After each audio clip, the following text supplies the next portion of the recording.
fois, bienvenue dans votre émission Actu du jour. Comme toutes les semaines, vous avez votre émission Actu du jour sur Maken TV à la présentation Babacar Kébé.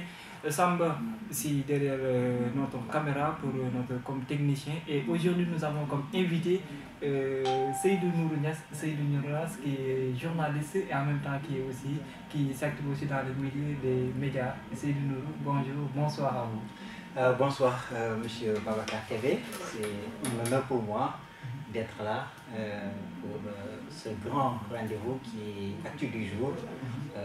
D'abord, je tenais à vous féliciter et féliciter votre promoteur qui est McKinsey pour dire que vous faites un travail remarquable. Nous vous souhaitons vraiment de faire une carrière éclatante dans le milieu médiatique.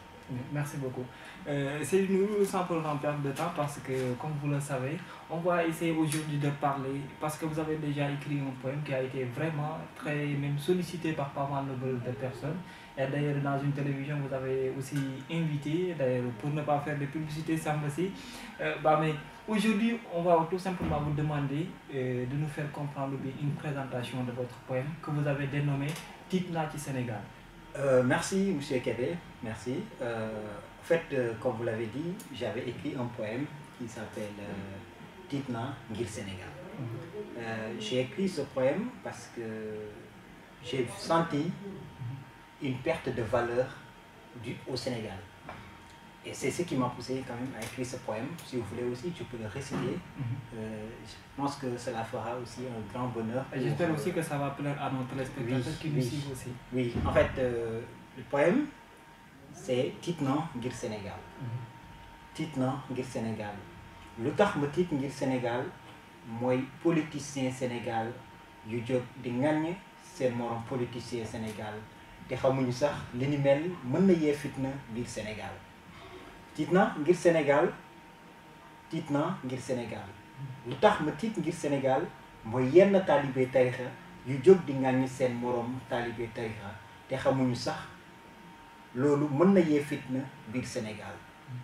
Titna ngir Sénégal, Titna ngir Sénégal parce que ginnaaw bi ñu déggee ni pétrole ak gaz feeñ na biir Sénégal am na ay nit yu jóge bitim réew indi alal jaarale ko ci nit yu naan ay sénégalais lañu te bëgguñu Sénégal ngir yee fitna biir Sénégal. Ndax xalaat nañu diine bi benn la ndax xalaat nañu Sénégal mooy mennam réew mi nga xamante ni tukulóor bi ñëpp ay kàll lañu. tukulóor bi séeréer bi joolaa bi séeréer bi ñun ñëpp ñoo bokk ndey bokk baay kër boo dem am nga fa nijaay wala am nga fa bàjjan. Titna ngir Sénégal lu tax ma tiit ngir Sénégal su ma gisee yenn taalibe tarixa di jóg di ŋàññ seen moroom tarixa te xamuñu sax li ni mel mën na yee fitna biir Sénégal. Li ni mel moo tax mooy bind poème bi parce que c'est un long poème. su ma ko naree réciter ça va peut-être prendre du temps. Et on est en émission.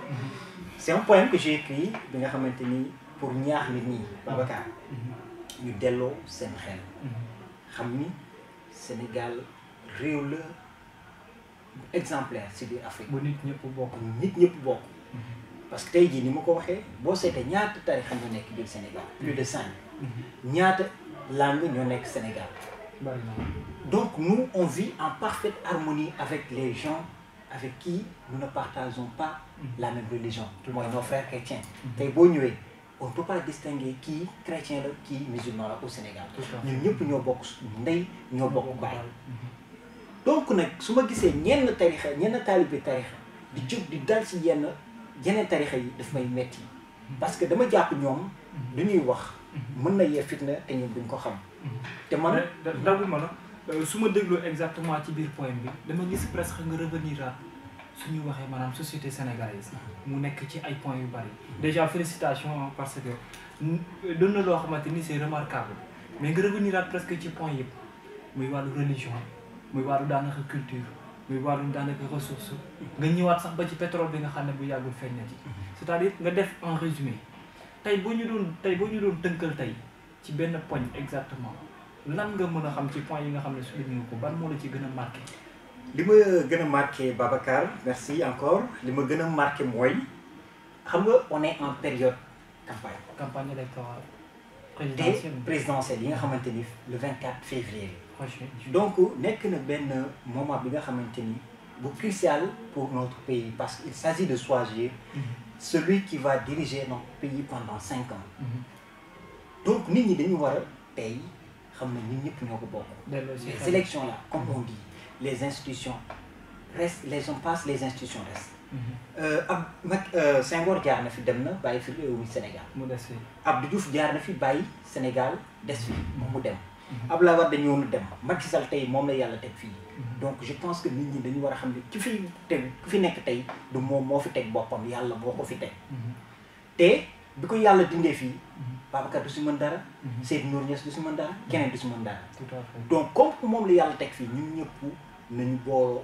nekk ci ginnaaw xam ne kii la fi yàlla teg bu ko yàlla dindee fii ñu xam ne loolu la ba pare ñu moytu gis nga comme que pétrole feeñ na fii gaz feeñ na fi am na ay lobby yi nga xamante ni ñoom ils sont là-bas bitim réew yore seen xaalis bu ne gàññ pour am si pétrole ak gaz suñu réew ñu jaarale ko si ñi nga xamante ni bëgguñu Sénégal te ñooñu ils sont prêts à tout moment pour ñu taal Sénégal bu paree ñu dem te différé ce qui fait que je fais un appel solennel à nos frères sénégalais à nos compatriotes ku nekk na nga gën a moytu ci luy yee fitna biir Sénégal parce que gis nañu fii ay réew ñu ëpp na comme Libye bu Kadhafi fii la ko tubaab yi taal ci benn bés ay Rwanda ak leneen donc ñun nañu def attention ñu gën a moytu gën a dal yaakaar naa ne bu ñu ko defee jàmm dina ne ñooy tarixa yi ñu xool si suñuy sëriñ parce que am na ay yenn taalibe yu may gis ñuy wax dara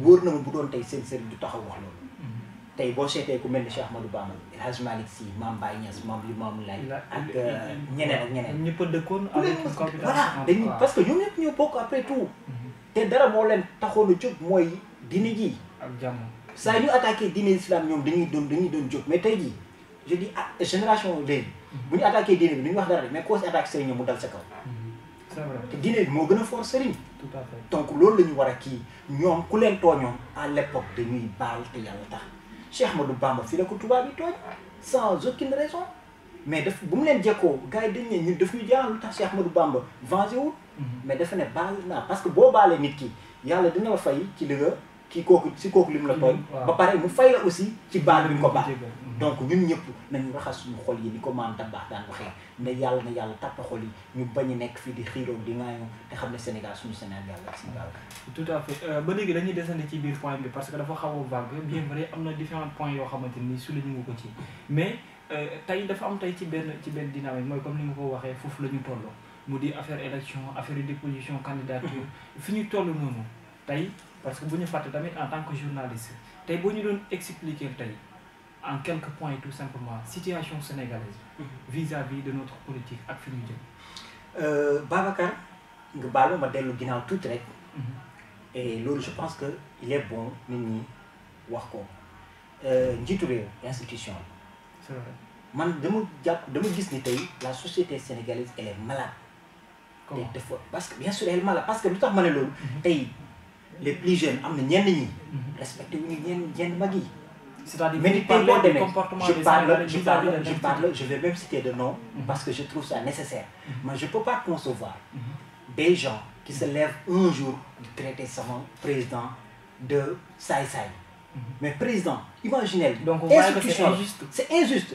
je pense que la justice sénégalaise doit s'autosaisir de cette affaire on ne doit pas waruñu bàyyi noonu muy sedd parce que tamit faut pas oublier aussi que eux ils sont en train de se révolter mais parce que peut-être qu'ils ont vu quelque chose qui nécessite du fait qu'ils se révoltent d'accord mais Babacar nit ki mën nga wax lu la metti sans pour autant de saaga keneen y a je crois il y a une expression française qui dit ma liberté s'arrête là où commence celle des autres boo yaakaaree ni am naa sañ-sañ wala dama nekk ci réewu démocratie ba tax may saaga nit ki mais loolu on est où là waruñu wax ni démocratie waxul nga saaga nit ki waxal sa xalaat nga wax ko ak yar ak teggin ak teey comprendre nit ñi mën a xam message bi ngay lancé mais est-ce que du tamit bu ñu fàttee xam nga tey bu ñu dellu si waatee tuuti ci ginnaaw ñoom ñoo fi nekkoon déjà parce que tamit ñi ñuy wax nit ñi xam nañ ko su ma jumulee. on parle de kër gi. de kër gi dernière chanson bi nga xamante ni génne nañu ko. c'est-à-dire auparavant c'était il était ensemble parce que ñoom la woon ak ñoom Macky Sall ak ñeneen ak ñeneen. donc tey bu ñu revenir waatee tey di poser waat question. bay dugal yenn mooy est-ce que nekkul ne parce que. dañoo gis ne dafa am loo xam ne mooy trahison dafa am. ok d'accord trahison bu amee même su trahison amee. Babacar yaa ngi ak sa carte maa ngi ak sama carte. mais nañu xaar le jour du scrutin ñu sanctionné. sanction mënul weesu foofu c'est ça maa la fi tegoon defaloo ma li ma bëgg bu beneen yoonate dama lay teg. mais est-ce que nekkul ne Sénégal moo baaxoo ni ñu ne. attends boo xoolee gis nga tey le problème mooy le problème qui se pose boo waxee les gens diront que il n'est plus un journaliste mais par contre il est un politicien non non non dëgg bu jotee dañ ko war a wax que tu sois un marabout nga doon leneen wala leneen dëgg bu jotee dañ koy wax. man je ne peux pas concevoir gis nga tey jii. ñoom lu ñu wax sànq maa ngi koy wax ñoom lu ñu wax ni tey président ñu wax lu ñu wax buñ ko waxoon benn sëriñ. bii di deqi bi ñu génn seen kër wala bu ñu génne waaw jeex na réew mi day tàkk donc pourquoi nit ñi di saaga suñu institution tey bala nañ souvenir dara gis nga balaa Sénégal bi nekk Sénégal les Lat Dior Ngoné Latyr Diop les Alboury Ndiaye Cheikh Ahmadou Bamba ak ñeneen dañoo sacrifier seen vie loolu moo nekk tey Sénégal mais ñun assemblée institution la gis nga boo ko saagee c'est pas boo saagoon tey ji le président de l'Assemblée nationale saagoo président Moustapha Niasse nekkul le peuple sénégalais nga saaga boo saaga Macky Sall peuple sénégalais nga saaga parce que peuple sénégalais moo ko teg fii à 75%. donc il nous représente parce que pour preuve président bu mu jëlee ndogal soppi suñu carte d'identité mais ku nekk da ngaa soppi sa carte d'identité tout à fait donc loolu day wane ne président bu si ñëwoon léegi-léegi pour pays bi dem guerre dañuy dem guerre président rek la ko yàlla may loolu te yàlla moo ko tànn donc dañu war a nangu li yàlla def. mais est-ce que nekkul ne tamit bu fekkente ni comme vous êtes reconnu comme quelqu'un boo xam ne vous êtes devant la scène est-ce que nekkul ni tu dois obéir à ce qui il pouvait faire ça Babacar autrement. donc yow daal su ma comprendre bu baax yow nangu nga ñoom ñu ŋàññi waaye nañu ko def ci façon boo xam ne c'est-à-dire quoi xam nga être honnête c'est quoi nit ki bu defee lu baax félicité nga louer ses actes mais bu defee lu bon nga dénoncer ko mais yow pour yow ñoom li ñu def c'est pas c'est ça parce que tey jii man c'est comme si quelqu'un mu jàkkaarloo sa waajur wala sa mag mu naan ko saay-saay la mais da lay metti le président de la République njiitu ñëpp la c'est le président de tous les Sénégalais. mais est-ce que dans ce cas sans distinction de parti. mais est-ce que dans ce cas tamit jotul comme ça vous en tant que journaliste vous aussi et en tant que aussi des personnes vous comprenez la situation sénégalaise et que jotul ngeen waxtaan ak seen justice ak ñi nga xam ne parce que nekkul ne on parle tout simplement avec le président mais bu fekkente ne dañu naan dañu ko yootee di ko yootee lii ram ci ñag bi la jëm ndax gis yàgg nañ ko fi gis même bu dul président dinañ ko jaarale ci ministre jaarale ko ci député bu yàggee ñu yéeg ci kaw. mais Babacar loolu moo dul yoon c'est-à-dire que nit gis nga man j'ai vu par exemple ñenn nit ñi ñu naan benn ministre dafa war a démissionner. mais yow ministre boo nomewul ministre bi ma nomewul te ministre baa ngi guddeeg bëccëg di def liggéeyam nga bëgg ko dindi si liggéeyam mais loolu foo ko teg ça moom on en parle tout ça mais loolu mooy problème sénégalais man je dis tout le temps gis nga ñun sénégalais dañu war a xoolaat suñu attitude am na lu suñu maam yi bàyyi woon fii am na lu ñu jot a def si ñun donc je pense que loolu la ñu war a sàmm war ñu nekk fii tey di saagante di ŋaañante man je ne dis pas que li Macky def yëpp baax na li Macky yëpp def tout est ok mais am na y a une manière de faire gis nga tey jii bu mu président defoon li nga xamante ni baaxul il est de notre devoir ñu dénoncer loolu naan li nga def baaxul quand on avait amené ici en 2015 si je ne me trompe pas référendum boobu mais man dama ne référendum ne peut pas comporter plus de ay points yu kenn xamul parce que mën nga d'accord ak lii nekk bañ a d'accord ak lale donc foofu c'était une erreur du président de la République mais aussi nañu reconnaître que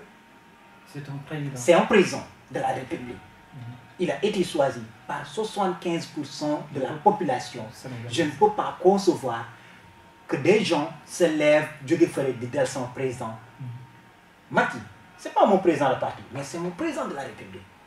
Maintenant on va essayer tout simplement de plonger dans un autre point parce que vous l'avez presque mentionné on parle de l'organisation c'est-à-dire des élections. Il y a l'opposition qui pointe du doigt le président de la République en faisant comprendre que le fait de prendre un ministère de l'Intérieur qui est partisan et de lui demander d'organiser les élections c'est pas normal. Merci Babacar là dinaa wax dara ñun nous tous nous sommes des journalistes tey keroog rek on avait une rencontre avec le CNRA il y avait la présence de 144 radios communautaires. waxuma la rajo privé yi. waxuma la télé privé yi. waxuma la les radios en ligne ou les télés en ligne. mais Babacar tey jii président de la république. na dénk élection yi Marième Faye Sall si boppam. gis nga bu ñu ko battre Scat Urbam. rajo yi ñooy njëkk a fësal ni. Scat Urbam Samba si moo fa am nangam Seydou Nour Niass moo fa am nangam Babacar moo fa am nangam mais Babacar nit ñi dofi suñu la Babacar a été battu à la Scat Urbam. mais tey est-ce que yow tu oses non dire que non alors que journaliste bi ko wax dafa tiim si PV Sénat ou Sénat bi. donc ministre de l'Intérieur qu'il soit partisan qu'il soit l'essentiel est que élection yi nañu bàyyi nit ñi ñu amal ko si jàmm ak salaam ki fi yàlla teg ñu xam ne loolu mooy dëgg tey jii bu fi yàlla dénkee affaire yi je ne sais pas Sira Ndiaye Thérèse Faye keneen Aïssata Tall Sall. mais tamit d'un côté faut savoir une chose parce que dernièrement nous avions remarqué une question qui a un peu presque même un peu touché le président de Cheikh Yérim Seck notre confrère vis-à-vis de sa question parce que à un certain moment pour lui Macky Sall avait refusé cela à Abdoulaye Wade en ce qui concerne Ousmane Ngom. Aujourd'hui il se dit catégoriquement je ne vais pas donner à quelqu'un qui est neutre l'organisation des élections. D'accord. C'est là où les gens se trompent. Le président Sall, il avait dit ceci. Si toutefois Conseil constitutionnel valide la candidature de Maître Wade, je suis prêt à l'affronter. Et il est allé faire la campagne. Quand le Conseil constitutionnel a publié le nom des candidats, il est allé battre campagne. Et il a gagné. Après, nous, ñeneen nekk fi dina non du fi amee gis nga ñun ñëpp loi moo ñu tënk. tey jii Macky mënul wax di diw ak diw duñu bokk. non gis nga ceux qui sont au Conseil constitutionnel ils sont libres ils sont indépendants. buñ ne tey Karim candidat la Macky ne peut rien. buñ ne Macky du candidat Macky ne peut rien. donc ñun ñëpp nañu xam ne nous sommes comment dirais-je dañu tënku si li nga xamante ni moom mooy charte ak loi réew mi li réew mi dogal. loolu moo fi am Macky du dogal. Macky certes am na lu muy dogal mais aussi nañu xam ne am na ay juridiction yu nekk si kaw. bu ñu dugalee mooy loolu. gis nga à partir de janvier 2019. je pense que bu conseil constitutionnel. publier liste des candidats. foofu rares seront ceux qui appelleront président Macky Sall. Ils diront le candidat sortant. parce que période boobu c'est un candidat. tey jii man li ma mënul concevoir gis nga notre opposition là. il faut que ma wax si Babacar. parfois dañ may def ree lu tax ma ne dañ may def ree c'est des gens macha allah instruits ñu xam ñu yàgg si luy administration. mais parfois nu ñuy réagir daf may def ay. ça vous étonne quoi. ça m'étonne énormément parce que dañuy réagir nga xamante ni lii benn élève sax bu xam-xamam soriwul du réagir noonu. d'accord maintenant on va parler de. si ma daaneel. lu tax ma ne dañuy réagir déglu man j'ai entendu certains dire non bu diw bokkul élection du am. quand même bokkul élection du am fu ñu ko teg. ça veut dire peut-être ñoom kooku la ñu yaakaar bëgg mu combattre. mais fu ñu ko teg. bu ñu ko yóbbuwul c'est parce que ñoom dañuy mais amuñu fu ñu ko teg mënuñu wékku fenn gis nga réew mi dafa war a dem ci élection présidentielle mooy le 24 février 2019 yal nañu yàlla may ñu fekkee ko. mais ku conseil constitutionnel ne diw dañ si bokk. et en plus il faut revenir un peu en arrière xam nga su ma waxee nit ñi dinañ ne kii il indexe directement diw. si biir suñu code électoral. en son article 54 su ma juumul. L54. dañu ne pour être candidat. à la présidentielle il faut que tu sois sénégalais nga am nationalité sénégalaise. nga doon waaw boo déggee ñu naan le jour de ses droits politiques et juridiques c'est-à-dire qu'il faut être électeur éligible pour pouvoir prétendre à être président. Mais quand tu n'es pas électeur ni éligible, mais quand même, vous n'êtes pas candidat. Donc là, je crois que le débat, il est clos. Et c'est sur ce point-là même que je vais lancer aussi ma question qui va concerner directement cela. Nous savions très bien qu'il y a deux personnes qui ont été presque même condamnées. Il s'agit de Karim Meïssa Wade et de Khalifa Sall. Et aujourd'hui, si maintenant notre Conseil constitutionnel valide, c'est-à-dire les parrainages en ce qui concerne Karim Wade et Khalifa Sall et Ousmane Sonko, et maintenant en refusant c'est celle des autres, est-ce que ce n'est pas pour se moquer des autres? Parce qu'ils savent bel et bien que ces deux-là ne peuvent pas se présenter, ou bien même ils n'ont pas de chance pour se présenter. Babacar, tu sais, quoi qu'on puisse dire, Khalifa Babacar Sall, il a gagné la mairie de Dakar. Pour être maire, il faut un certain nombre d'électeurs qui l'ont voté.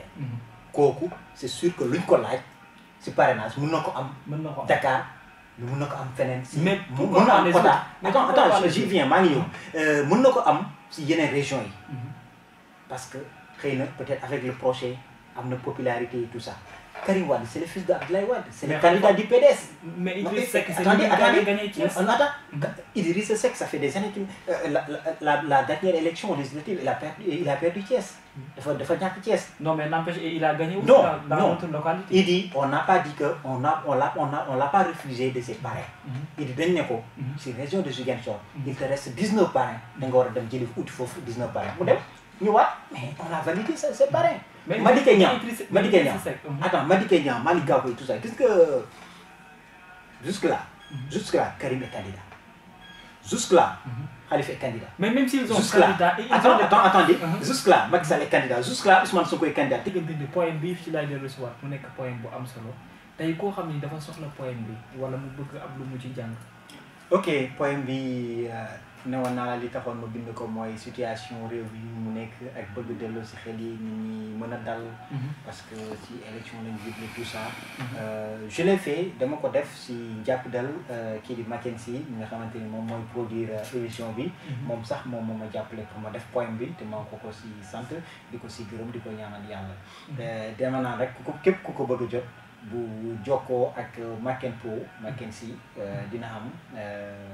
sur YouTube Mackenzie voilà YouTube nga dem tapé Mackenzie di nga ko am wala moom sax bu fekkente ni ñoo ngi fi si Safina FM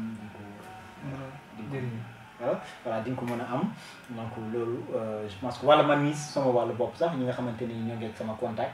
je pense que bi ma contacté incha allah rabbi dina leen jox point bi.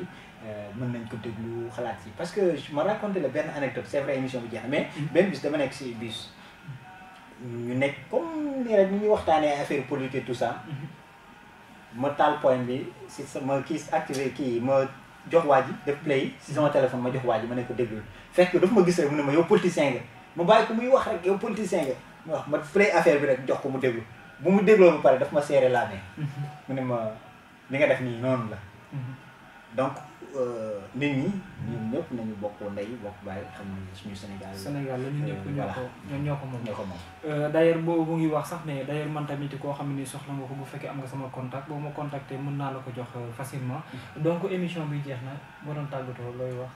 xanaa sant la gërëm la rek Babacar Kébé sant Mackenzie producteur bi. sant ñi nga xamante ni ñoom ñooy jàppale Mackenzie pour chaîne bi mën a law. donc di ñaan yàlla rek lii nii yàlla na dem incha allah rabbi ba mu nekk ay plateau yu mag a mag a mag. te xam naa incha allah yàlla dina ko def. mais aussi di dellu ñaax suñu mbokk sénégalais ñu bàyyi xel. ci lépp luy jàmmi réew mi parce que jàmm ci la lépp xej parce que jàmm bu amul doo mën a jàmm sa borom doo mën a def dara. donc daal je pense que tout le monde doit œuvrer pour que Sénégal nekk ci raay yu mu teg woon mooy jàmm ak salaam bi nga xamante ni moom la ñu ràññee woon ba ñu duppee ñu pays de la Teranga. activé pour la paix sénégalaise. voilà c'est ça. d'ailleurs foofu la ñuy quitté woo ñu leen di wax c'était votre émission Actu du jour que vous avez sur Macken TV merci beaucoup à vous nos téléspectateurs merci beaucoup à vous aussi Céline. Merci beaucoup. Ça a été un plaisir de partager ce plateau avec vous. Merci beaucoup à vous nos téléspectateurs et à la semaine prochaine comme chaque semaine sur Macken TV Actu du jour.